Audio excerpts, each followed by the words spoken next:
J'accompagne les personnes qui sont dans l'établissement pour réaliser les actes de la vie quotidienne. Accompagner, c'est les soutenir et les stimuler au maximum pour garder leur autonomie. C'est très très important même de les laisser faire. Ils se sentent encore utiles. Après moi, j'accomplis les gestes que eux ils peuvent pas faire seuls. Le renvoi vers l'autonomie, c'est très important puisque ça procure chez lui un sentiment de bien-être et sur le plan psychologique, ça lui apporte beaucoup. C'est important, ils ont besoin d'être encouragés, rassurés, afin de reprendre confiance parce qu'ils ont perdu confiance en eux. C'est pas parce qu'on a 85 ans qu'on a du mal à marcher qu'on peut plus aller se promener dans un parc en extérieur que voilà, j'ai même une dame qui me dit mais je suis en fauteuil roulant, demain on va au cinéma mais le cinéma est adapté, on a notre véhicule puis on est là donc on a vraiment un rôle de réassurance qui est constant et de dire on y va. On y va. Chez vous. Oui. Je suis aux petits soins, toujours aux petits soins.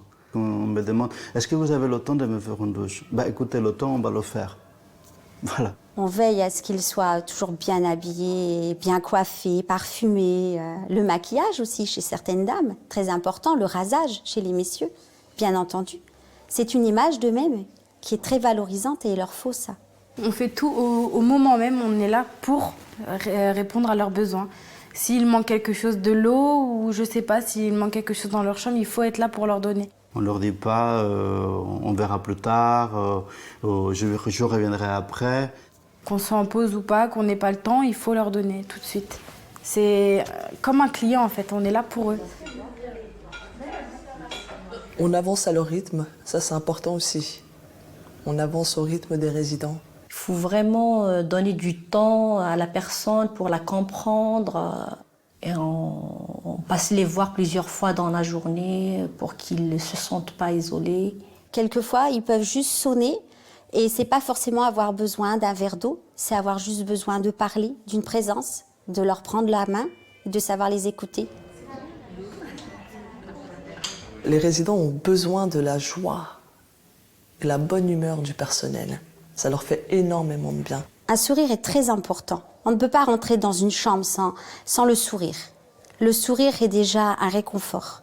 L'humour, ça sert toujours à avoir le sourire et puis avoir la pêche, puis redonner la banane aux résidents aussi, donc ça fait plaisir. Et puis c'est beau à voir d'un sourire sur un résident.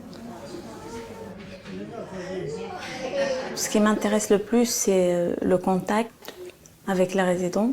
C'est ce contact humain. On est là pour eux, on les chouchoute. Et ça fait partie du prendre soin, je pense. On donne vraiment de l'importance aux résidents, quoi. Pour qu'ils se sentent vraiment à l'aise, en confiance, en famille. On leur propose de ramener des objets, des commodes, des tableaux, etc. Pour un petit peu recréer cette atmosphère familiale qu'elles avaient chez elles. Et ça, c'est joli quand on entend, je suis chez moi ici. Nous avons des projets personnalisés, bien évidemment, que c'est mis en place déjà à leur arrivée. Et puis, à fur et à mesure qu'on affine leurs demandes, leur goût, on personnalise encore plus à ce moment-là. En fait, c'est un projet personnalisé qui ne s'arrête jamais. Parce que petit à petit, en effet, il y a un lien de confiance qui s'installe entre le personnel et les résidents. Et les résidents commencent à se dévoiler auprès du personnel, voilà, leurs attentes, les habitudes. C'est très intéressant, très important de savoir, pour nous, pouvoir adapter notre travail et notre façon d'être avec cette personne. C'est selon leur envie et leur choix. On répond à leur choix. Et parce que nous, on veut leur donner, c'est ce qu'eux veulent. À quelle activité le résident souhaite participer? S'il souhaite rester en chambre l'après-midi pour faire la sieste. Et les goûts alimentaires, bien sûr, ils ont des fiches de goût qui sont en cuisine et on respecte énormément ça. C'est un protocole qui est vraiment excellent parce que tout le monde va à la recherche de l'info et amène ses idées. Et puis c'est quelque chose qu'on voit avec la famille. Effectivement, chaque résident a un projet de vie chez nous. D'accord, merci. Madame Kling. Les familles sont aussi une aide pour nous puisqu'ils nous donnent des éléments de vie qui sont importants. Ce qui va nous permettre d'accompagner encore mieux leurs proches. Énormément communiquer, il faut leur montrer que, voilà, que nous prenons soin de leurs parents et qu'ils peuvent nous faire confiance en fait. Toujours aussi belle, Madame Denis. Oh non, c'est une vieille taupée. Il faut être naturel avec les familles. sincère. Ils ont besoin d'être informés sur la prise en soin de leurs parents, sur tous les niveaux, alimentation, au niveau des soins de nursing. Donc moi, je leur prouve qu'elles sont encore capables de faire plein de belles choses et qu'elles sont très utiles et très importantes. Ah, il y en a encore un. Ah oui, il y en a encore. En plus, on a une bonne équipe, on a une belle équipe, on s'entend tous bien, on rigole bien. Chacun dans son avis, chacun ce qu'il voit.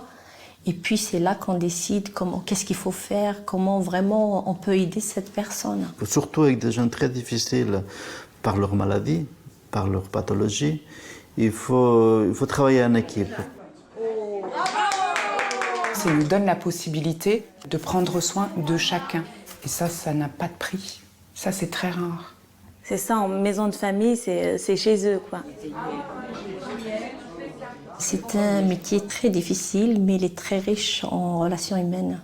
Très, très riche. C'est un milieu qui est très, très intéressant et très enrichissant. Il faut aimer être en contact avec l'humain. C'est de l'humain, c'est de la chaleur, c'est de la, je dirais presque de la passion. C'est y aller avec de l'ardeur et souvent les personnes le ressentent, ils s'ouvrent à vous. Quand on aime aider les personnes qui ont besoin, tout est gagné. En un mot, mon métier, ce serait l'amour et l'attention. Donc ça fait 2 mots. Si je résume mon métier, la vie. La vie. Parce que la vie, elle continue dans la maison.